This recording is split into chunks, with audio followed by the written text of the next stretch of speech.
పక్షపాతం ఊహించిన కదా రెడ్ల మీద,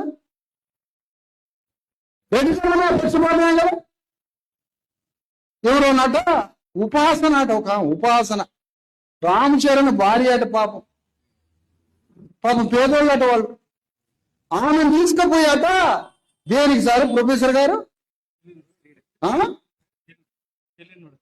ఒక దాంట్లో నెంబర్గా పెట్టినామని స్టేట్ స్పోర్ట్స్ కు సంబంధించి క్రీడలకు సంబంధించిన మొన్న రామచరణ్ భార్యను తీసుకుపోయి ఉపాసనని రాష్ట్ర అధికారంలో ఉన్నటువంటి ఒక స్పోర్ట్స్ పదవిని ఆమెకిస్తారు.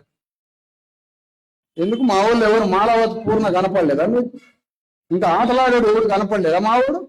ఆమెకి ఇస్తావు నువ్వు రాజ్యంలో వాటా, రాజ్యంలో వాటా ఆమెకి ఇస్తావా అధికారంలో?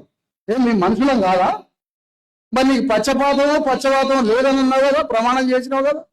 రాగము లేదు, ద్వేషము లేదు, పక్షపాతము లేకుండా నేను ఈ రాజ్యాన్ని పరిపాలిస్తానని రాజ్యాంగం మీద ప్రమాణం చేసినావు. మరి ప్రమాణం చేసినాడు ఏమైపోతాడు? ప్రమాణం చెప్పిన ప్రకారం చేయకపోతే.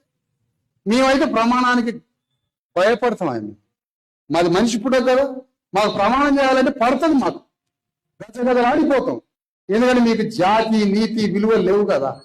మేము ప్రమాణం చేసినట్టు గజ్జలు ఉడుకుతాం. మేము అమ్మో ప్రమాణం ఎందుకు? మా అయ్యలు మా అమ్మలు నీతిగా బతకాలరా, న్యాయంగా బతకాలి, ఒకటి పైసా ముట్టుకోవద్దు, ఒకటి 10 మందికి పెట్టాలి తప్ప ఒకటి సొమ్ము మనకొద్దు, ఎవరిని ముంచవద్దు అని ఈ విలువలు మాకు నేర్పుతారు. కాబట్టి నీతిగా బతికి ఇట్లా అయిపోయింది. మీకేమి మంది కొంపలు ముంచాలి, రాజ్యాన్ని గుంజకపోవాలి, ఎన్ని తప్పులు చేసిన సింహాసనం మీద కూర్చోవాలని మీకు నేర్పుతారు.